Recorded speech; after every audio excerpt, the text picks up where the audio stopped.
Hello guys, what is happening and welcome to this live stream. So in today's live stream, we got a bunch of stuff to go through. I've actually took some stuff out because I want to compress it, try and keep it less than 30 minutes here, but we'll see how we do. But we got a lot to go through.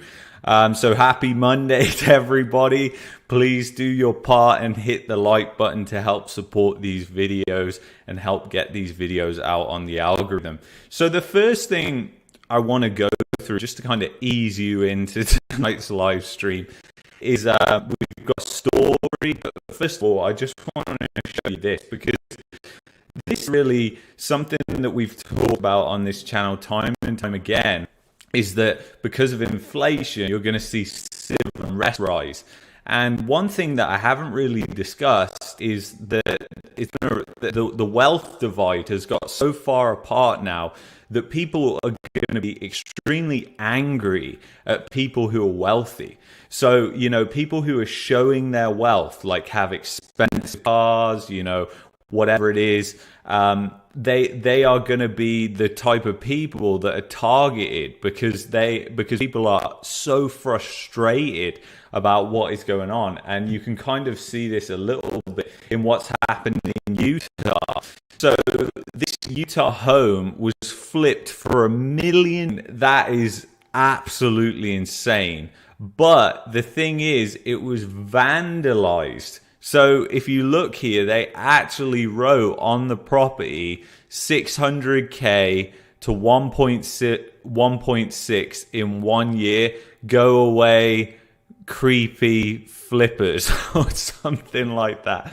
But what I'm trying to highlight with this article really quickly is, this is going to be one of many things, but people are going to be, say you have a Ferrari and you park it downtown. Somebody gets angry, keys the thing because they think, God, these people, they've stolen from me. And that's how the media has sort of framed it. And, it's trying to push people towards the left, I think, because they think that the left is going to redistribute the wealth when they are not going to do that.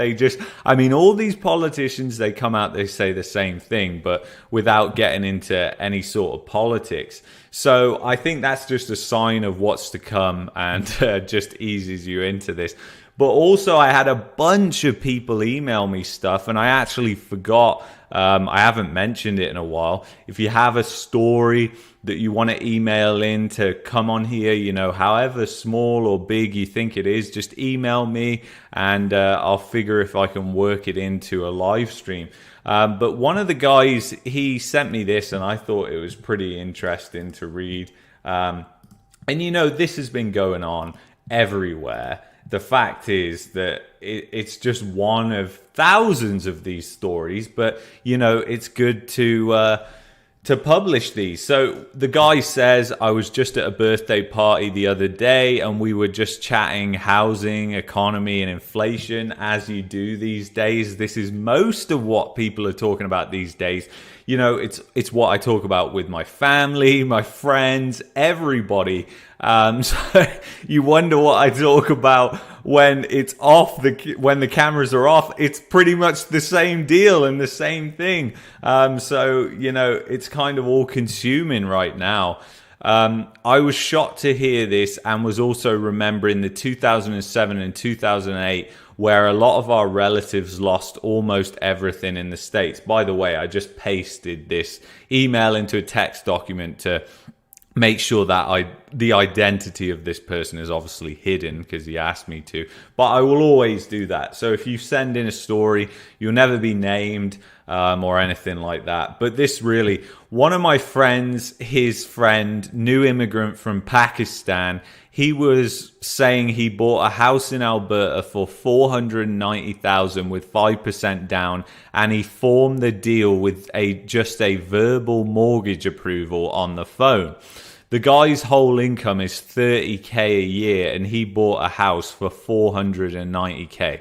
That's just completely out to lunch, which I know for sure he overbid because houses are not selling in Alberta for those prices.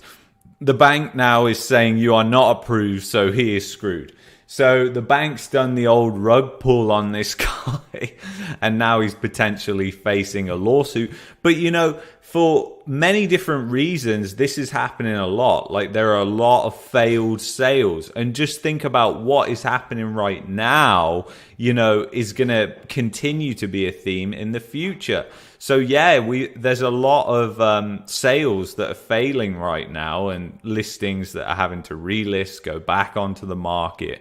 But the thing is, mostly the reason for this, obviously, is the fact that people don't want to pay. They're seeing the prices are declining, and they're thinking, great, I don't want to pay that, so let's get in. Let's try and get out of this deal if we can, any way possible. And that's what people are doing. So it doesn't matter where you are across the country. I think even in the United States as well. I've seen on the RE bubble, which is great, on Reddit. They post lots of good stuff about the States, and there's some Canadians on there as well, I've noticed. But they're seeing the same trends in Texas and all these bubble markets like Phoenix. I think somebody put on there the other day the amount of listings hitting the market in Phoenix has exploded. And I thought I'd mention that because we were just talking about Phoenix the other day. So it's just showing the same old trends. Nothing ever changes. So this is really the shocker, this guy says. So the second guy was the shocker for me, as it reminded me of the Big Short movie. I love that movie. The guy bought a house in Milton or Oakville, not sure, during the boom. He wanted to refinance, so the mortgage broker told him, no, don't refinance. Rather, I will set up a reverse mortgage account for you where you will have equity as soon as you go. Means any amount you pay towards the principal, you can withdraw that without the hassle of refinance. And here is the showstopper. The guy told, we will appraise your property. I will give you a pre-loan amount right away so you can withdraw it without refinance. The guy took out all the money and bought another property. And same thing again, he owns 2 mortgages on one house, and he will own another 2 mortgages on the next property, closing in 2024. Well, I mean, this guy might not own. I think by 2024, this guy is going to be bankrupt. So unfortunately for him, he's just going to find out that leverage is a double-edged sword. You know, leverage works both ways. You know, it's all great whilst prices are going up, but on the way down, your losses are way larger. And this is the thing, nobody ever explains leverage when you go and get a mortgage or anything like that. Nobody even says, hey, you do realize you're taking out leverage, so there is a chance that you could actually lose the home, even if you're keeping up on the payments, because if the value of the asset depreciates so much that then you're upside down on the mortgage, we're going to come and call and ask you for money. So just realize that there is a risk buying a house. It's not a foolproof scheme. But the thing is, nobody's ever going to say that. I mean, the recency bias is proven right now.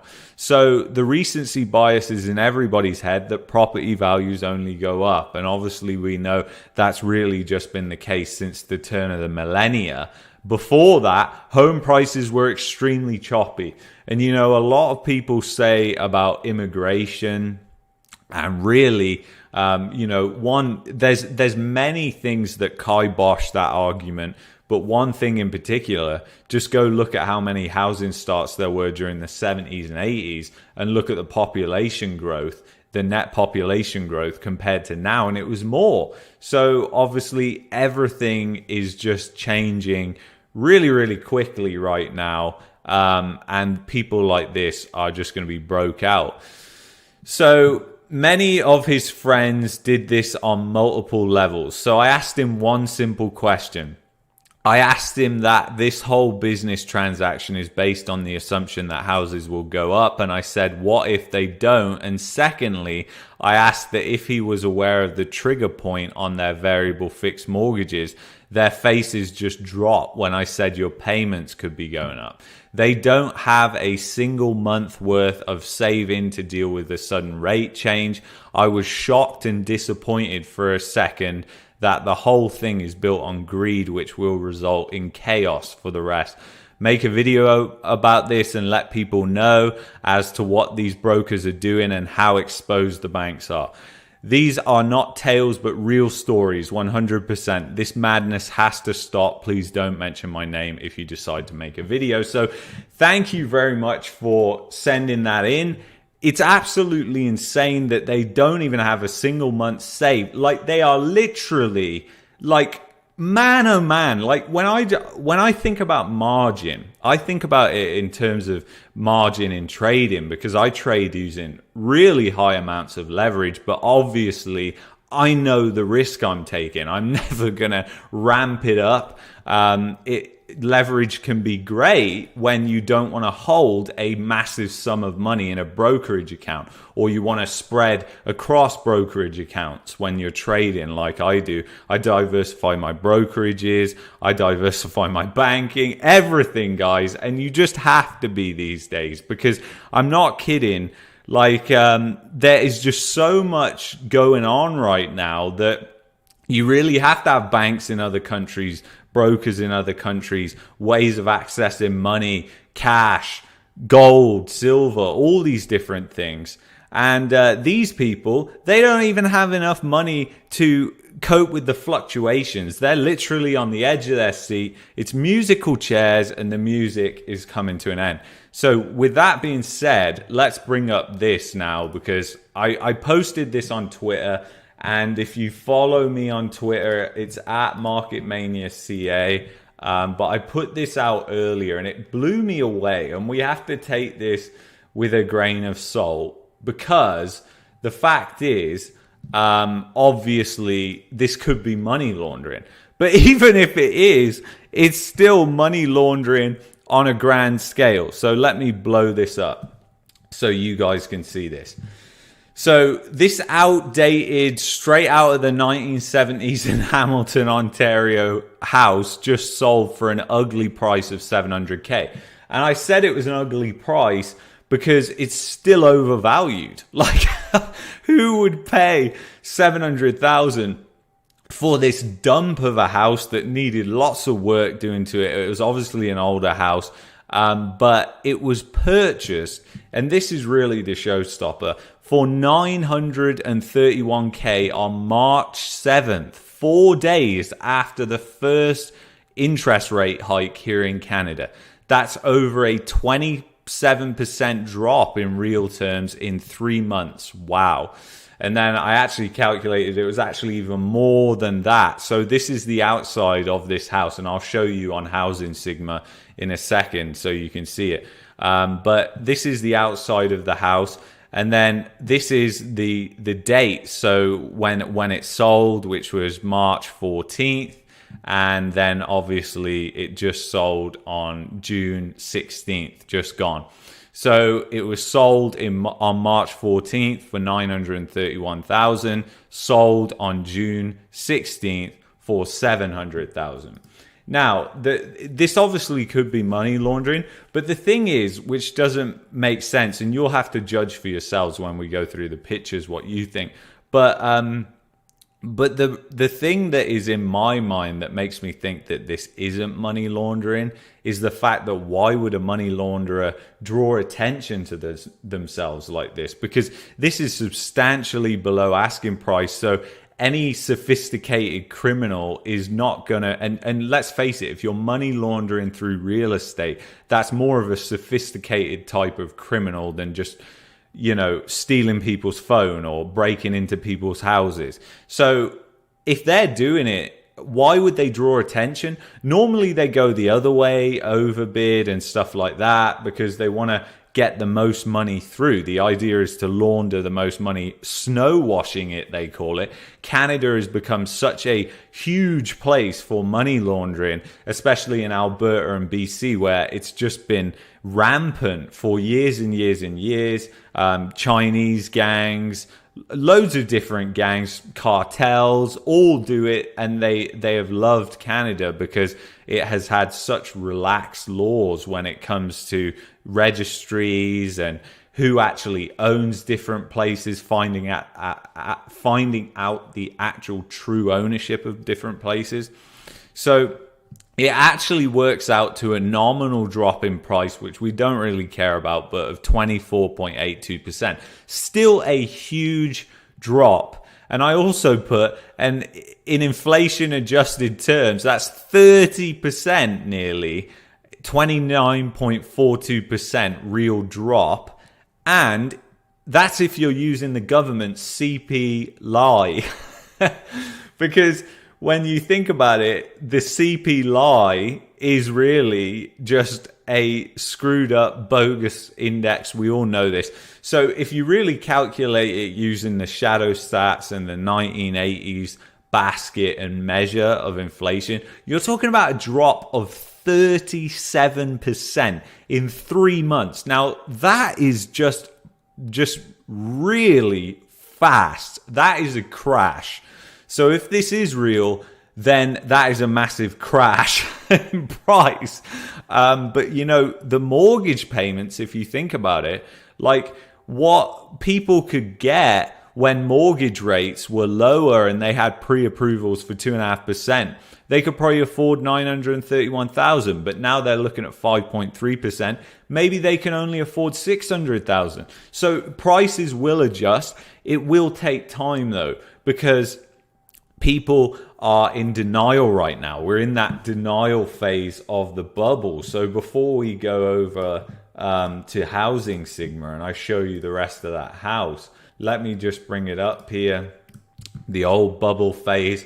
So basically, we're in this denial phase here, which is obviously just after the new paradigm where everybody thought real estate prices are never going down. They are never going down. And it's just, and that is really when you could just see, and even I said in February, you know, I think we're hitting the top of the market. People like Suretsky was saying, you know, Calgary is a brilliant place to invest and whatever. And I just thought, as soon as I heard that, you know, I thought, well, that's just a load of BS. And we know that just through unemployment and a million other measures, even if you look at the price chart going back historically. But what it did outline to me is that people are willing to take more risk. People are thinking prices aren't going to go down anywhere, so let's just invest in the cheap places. And that mentality is just so stupid. It's beyond belief. And I really think that Calgary has been one of the cities in the country which has seen the most actual FOMO first-time buyers. Because you have to remember, a lot of first-time buyers in Toronto and Vancouver were already priced out the market. But a lot of buyers here in Calgary, they could still get a mortgage. They could still buy a property. A lot of people were just preferring to rent because it's cheaper. It's still cheaper now to rent, so it doesn't make sense to buy. That's why we would never buy here. And it's just interesting that, because I've seen so much emotion over Calgary, especially when I mention Calgary in videos, the comments, what people email me. There's a lot of buzz around it, and that makes me think there's a lot of FOMO around it, because anytime there's buzz around anything, that means there's FOMO when it comes to stocks, real estate, whatever. So I think you've had a ton of first-time buyers enter the market. A lot have been pushed out of the rental market, because the rental market, a lot of people, they sold. A lot of the landlords sold. They saw this as their opportunity to finally sell after holding that property for years and years and years and it not going anywhere, the price. So, and now we're starting to see the same thing again here in Calgary. Houses being flipped to rentals. But the difference is now, and you're going to see this nationally, you're going to see this in Toronto, Vancouver, you're going to see this in the States too. You're going to see a lot of the houses that can't sell, they're going to flip them to rentals, because they're going to think, they're going to be reinforced by the bias over the past 5 years, 10 years, 15 years, that home values only go up. So why would you relinquish this golden asset when when you can hold on to it, put a renter in there, even if you've got to subsidize the mortgage a little bit, it doesn't matter. It's just going to go up in price. And this greedy mentality is what strips people away from any sort of financial responsibility. And that is what really defines a mania, is when people are just taking these massive risks with no acknowledgement of the risks that they're taking, as that story showed us as well. So obviously at some point I'm expecting a bull trap, and you should be expecting that too. Don't be surprised if you get prices rebound in certain areas for a couple of months. It could be over winter, for example, when inventory gets really tight again, if there's still people buying at that point, which I just don't think there will be. I mean, the one thing that makes me think there won't be a bull trap is the fact that interest rates have risen so far now, because they've risen so far so quickly that people are just out of the market. They can't afford to buy anymore. So it's really a different dynamic to anything we've ever seen before. I mean, we've never seen rates rise this quickly where debt levels have been so high. You know, people talk about the 70s and the 80s, and it kind of annoys me when people talk about that, because they don't talk about the fact debt levels were way, way lower. Yeah, interest rates were at 17%. But people had a lot more cash flow relative to now. So it's a totally different time. And the amount houses costs were obviously substantially less as well. So let's go on to the old housing sigma here. How the hell do I share my screen? Let's go into housing sigma. So if you're listening on Spotify, you're obviously not going to be able to see this, but you can hear what we see here. So obviously this is on Housing Sigma, so it shows you right there that it's sold, and that's the different prices anyway. So it's in Hamilton. And then if we look at this, so there's a car on the drive, at least I think. So one of the car, so it could be the realtors, obviously. But it does look like it's staged. I'm not sure. It looks pretty staged to me. There's not much stuff that's around in the house. You've got a couple of plants there, but it looks all too clean. But who knows? It's very difficult to tell. You got a lot of pictures there, so that doesn't look staged. It's difficult to tell, to be honest. But obviously empty bookcases and stuff, it definitely looks like the people have moved out from this place, but it's so difficult to tell these days. And then you got just this retro look about the place. It looks straight out of the 1970s, as you can tell. But yeah, it's obviously like staged, but it looks like it's staged with the owner's own furniture, like as in it's their own furniture. This does not look like a professional staging. I mean, look at the marks in the bed, and the chair. I mean, it just doesn't look like it's professionally staged. It just looks like an owner who's moved out and left behind enough of their stuff, because as you guys know, probably people just accumulate, hoard over years and years and years. And obviously if they're living in something as dated as this, then they're probably older, and I'm just guessing about that, but that's what I think. But there's a lot of books up there, so that's what makes me think that this is owner staged. Because I mean, who's gonna bring like 30-40 books and put them on a shelf? That doesn't make sense. But yeah, it's pretty interesting, this one, I gotta say. Backs onto a nice backyard, looks good, I gotta say, and it backs onto that.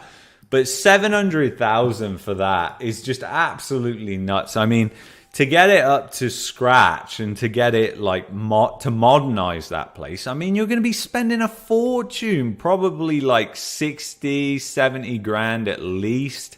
That's if you do a lot of the work yourself. Probably even more than that now, with how much different costs have gone up for everything.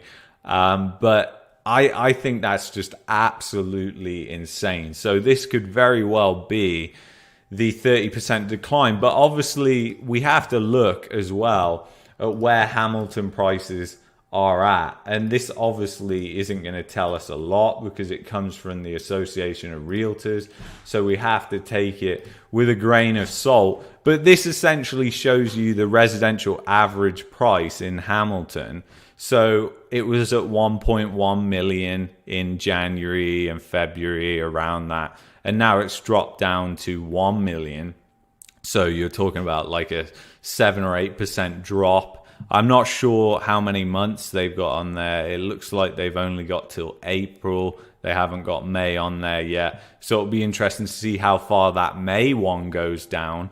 But obviously, you know, I've seen this before. And by the way, the links are in the description. I see Layla later. I'm not sure if you're on about this or whatever, but all the links are in the description to this. They'll be in the description of the podcast as well on Spotify. And also, please hit the notification bell on Spotify if you're listening on there. That way you'll get notified every time a podcast comes out. Make sure you hit the notification bell on YouTube as well, so you get notified when new videos and live streams start. As I've said before, you don't have to watch every video or anything like that, but you won't miss the live streams, which is all the fun.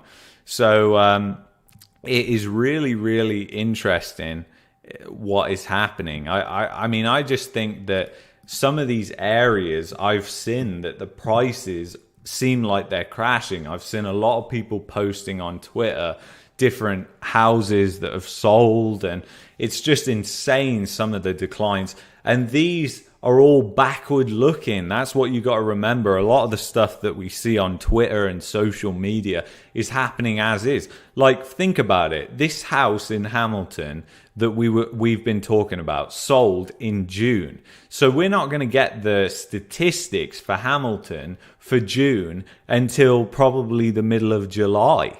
So that just goes to show that there's such a lag in the statistics. So following the statistics obviously isn't always the best. You're obviously good to have boots on the ground as well. But a loss of that hard, if that is real, that is absolutely huge. But the thing is, more and more people are going to be going upside down on their mortgage. And that is really what's key here. Because when people go upside down on their mortgage, the banks are going to be asking for payment. I think they have to do that because of regulation. I would be surprised if they couldn't do it. And they will have to ask clients and say, hey, you're going to have to. Now, it all depends on how they calculate values of different places. If they're using some broken metric of calculating values, which obviously they might use, then it might not work like that. But when people go upside down and they lose their job, it's pretty much game over, because people haven't got savings here in Canada, most people anyways. They've just got house, they've just got home equity, they've just got credit cards, they've just got lines of credit. They haven't got actual savings or wealth. It's all paper wealth. So the thing is, obviously, a lot of these people that have done cash out refis, that have done home equity line of credit withdrawals, and they've just maxed their leverage, are blissfully unaware, have no clue that they can get a margin call. I guarantee 90% of mortgage holders do not understand that they can get a margin call and lose their home. They probably think, I'm in a 5-year fix, Luke, so I'm good. I can't get a margin call. Yes, you can. If that house drops below what you've got a mortgage outstanding for it, you're in trouble. They're going to be asking you for money. And they did this in 2008 and they were ruthless about it. Absolutely ruthless about it. And even Scott will tell you some of the things the banks were doing when I get Scott on, but he was saying like they were sending out notices of default to people who hadn't even defaulted. It was all a mess. He was telling me of how people would call up to modify their loan and the lender would go, yeah, we'll modify your loan, whatever. And then they'd be like, oh, sigh of relief. And then next thing they know, 3-4 weeks later, they're getting a notice of default because they haven't paid their mortgage. They call the lender back up and go, hey, I did this loan modification. And the lender goes, we have no record that you did that. We just have this record that you're in default. So the thing is, Scott has a lot of insights on how to, he's been through the working on this. So he has a lot of good information about what he went through and what could be applied now to people that are struggling and have been victim to these loan sharks. But the thing is, I just think it's so crazy what we're seeing right now. And especially that now with that first story about that Utah home that got vandalized, I just think that's a sign of things to come. And you know what I am going to do is link a video in the description that you guys, I encourage all of you to watch it. It's a really long video. Well, actually, it's not that long. It's 40-50 minutes, I think. And it's by Ray Dalio, and it's called The Changing World Order.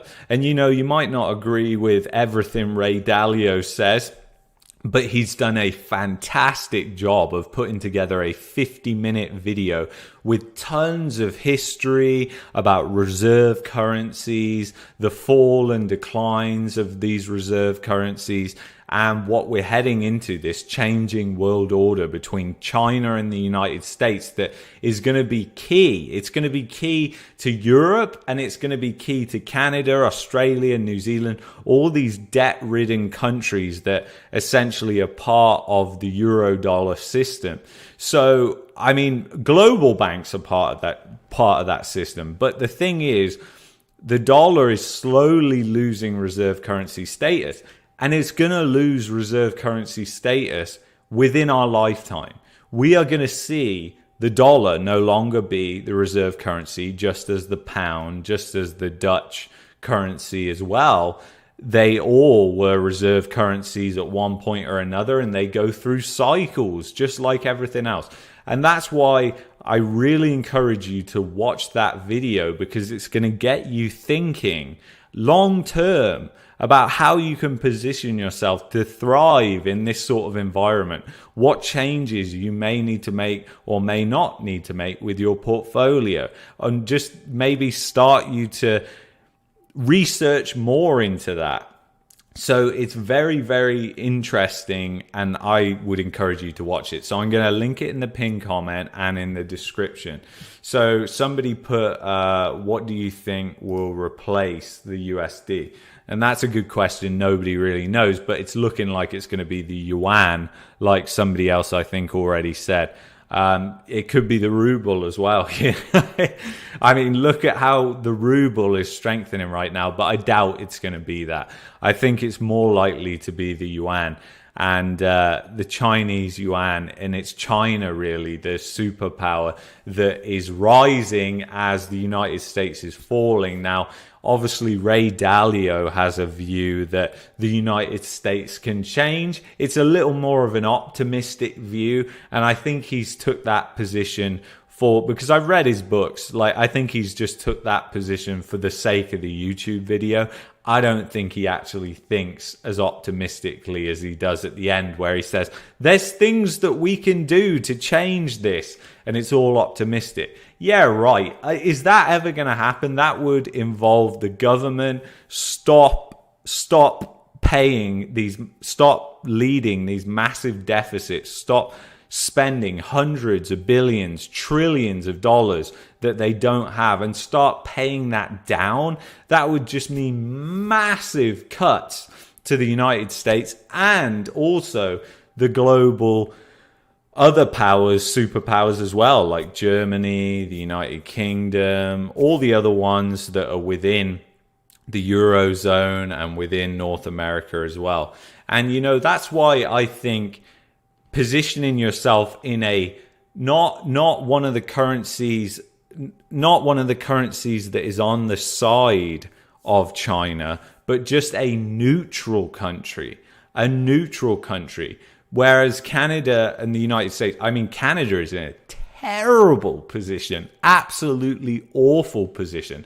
And I actually put this on a comment to one of Pierre Poilivere or whatever videos that came up on my feed. I said, so what are you going to do about the fact the US dollar is not going to be the reserve currency in 10, 20 years, and the fact Canada has no reserves of gold anymore because somebody decided it was a good idea in 2016, 2017 to just sell all the gold reserves, and they've only got FX reserve. They've only got US dollar reserves in Canada. I mean, the Bank of England still has gold reserves. The Swiss central bank has massive gold reserves. India has gold reserves. These central banks are constantly increasing these reserves as well. And I've actually got a live stream that I want to do specifically about precious metals. I've had it ready to go for about 3 weeks, but there's just been other things that have got ahead of it. So I think it's very interesting, but just go watch that video anyway. Anyway, guys, thank you so much for watching and tuning into today's live stream. Please do your part, hit that like button. It is much appreciated on this channel. It helps get the videos out there, pushes them out on the algorithm, gives it that oomph that we need to get going. So it's kind of crazy. Poilivere needs to chill on his crypto stance. I'm not even sure about that, so I can't really comment about that. But all I know about Poilivere or whatever, he's going to be the prime minister. I'm 90% sure about that. But the thing is, which is interesting about him, is I think he's just unfortunately like everybody else. I am pessimistic as anything about the guy, because every time these leaders, they say the same things, even if it's things that we want to hear. And the fact is, when it comes down to it, when they get in charge, what do? Exactly the same stuff. Saw it with Trump and Biden. You'll see it with Trudeau and Poilivere, because they're not really in control, and that's the reality. So anyway, guys, thank you so much. Have a great rest of your evening, and I will see you in the next live stream. Take care of yourselves. Peace and love.